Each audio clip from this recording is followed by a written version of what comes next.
Está sendo realizado em Goiânia o 22º Congresso Brasileiro de Infectologia. Entre os assuntos discutidos no evento estão os 40 anos da descoberta do vírus HIV e, claro, os desafios da pandemia não foram poucos. Vou falar com a Nayara Santos sobre a importância desse congresso. Nayara.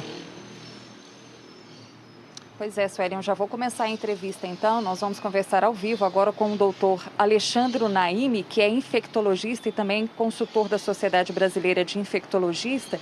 E aí eu já te pergunto, doutor Alexandre, quais são as novidades, referentes à pandemia? Já tem algum avanço da medicina quando se fala de Covid-19? Muito bom dia. Muito bom dia, Nayara. Bom dia a todo mundo que está no estúdio. Bom dia a todos os telespectadores. Nós temos muitas novidades em relação ao tratamento da Covid, principalmente na sua fase inicial, que é justamente algumas medicações que podem impedir de forma bastante efetiva que um paciente que esteja nos primeiros dias de sintoma evolua para as formas graves, aquelas formas que necessitam de internação hospitalar, necessitam de oxigênio, que infelizmente muitas vezes podem chegar até mesmo ao óbito. Então, discutimos aqui ontem, hoje e teremos depois amanhã também as novas medicações que nós chamamos de anticorpos monoclonais. Já são 4 opções que estão aprovadas pela Anvisa para uso aqui no Brasil, com uma chance, com um resultado de eficácia de redução de risco de hospitalização e óbito na casa de 70% a 80% quando comparado com placebo. E na mesma linha de cuidados em relação a evitar esses desfechos graves, as novíssimas medicações, os antivirais de administração oral. Então são 2 medicações que já têm registro, uma já tem registro pela FDA, o órgão regulatório americano, e uma outra também está no mesmo caminho. Então todos esses avanços no tratamento da Covid estão sendo discutidos aqui no nosso 22º Congresso Brasileiro de Infectologia. E em que fase que está a testagem desses medicamentos? A testagem dos anticorpos monoclonais, que são medicações injetáveis, você faz ele numa aplicação única, mas endovenosa, já está aprovado em fase 3. Tanto é que já tem a aprovação para uso no Brasil pela Anvisa.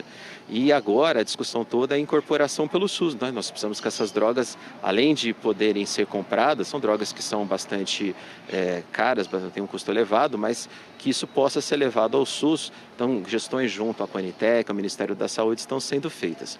Já as medicações antivirais orais, que são comprimidos, que você usa de 5 a 7 dias, essas estão terminando a fase 3, mas já estão com pedido, inclusive na Anvisa já foi, na FDA já foi aprovado, e já tem pedido de aprovação no Brasil também. O Anderson tem uma pergunta para fazer para o senhor. Pode fazer, por gentileza, Anderson. Nayara, a gente tem acompanhado aí um surto em vários estados brasileiros agora da gripe, não só H1N1, H3N2.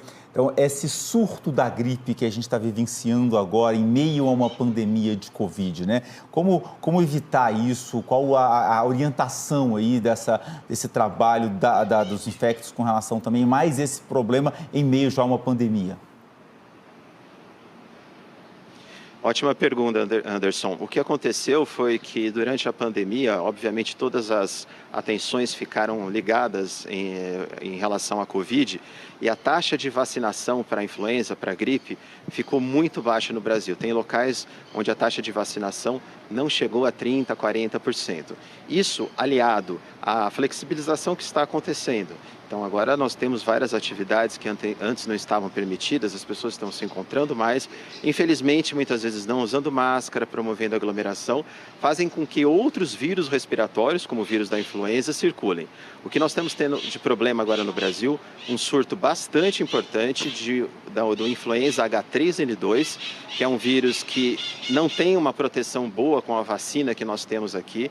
Então as pessoas precisam ter essa consciência que máscara e distanciamento social não evita somente a transmissão da Covid, mas também do influenza, a gente precisa ter esse cuidado, bem como atualizar o cartão vacinal, porque apesar da vacina não cobrir completamente essa cepa H3N2, que a gente chama de cepa Darwin que está circulando, pode haver algum tipo de proteção cruzada e evitar a seguir aquelas medidas de prevenção que todos nós já conhecemos. Outros vírus respiratórios também estão circulando com alta velocidade, porque ficaram represados, como a influenza, com o isolamento social que a gente teve no ano passado, diversos vírus não circularam. E agora, além do influenza, por exemplo, o vírus sincicial respiratório e outros vêm acometendo a população. Portanto, manter as regras de prevenção não farmacológica, uso de máscara e distanciamento social ainda é muito importante. E a vacina principalmente, né, doutor? Exatamente. E quando, assim que possível, atualizar o cartão vacinal. Tá certo, então, a gente agradece a participação do senhor aqui no Bom Dia Goiás, Anderson e Sueli. Muito obrigada pelas informações, Nayara. Profissionais de saúde de todo o Brasil participando aí desse importante congresso. Os infectologistas, mais do que ninguém, acompanharam aí de perto todo o terror que foi provocado por essa pandemia, né, que infelizmente ainda não acabou.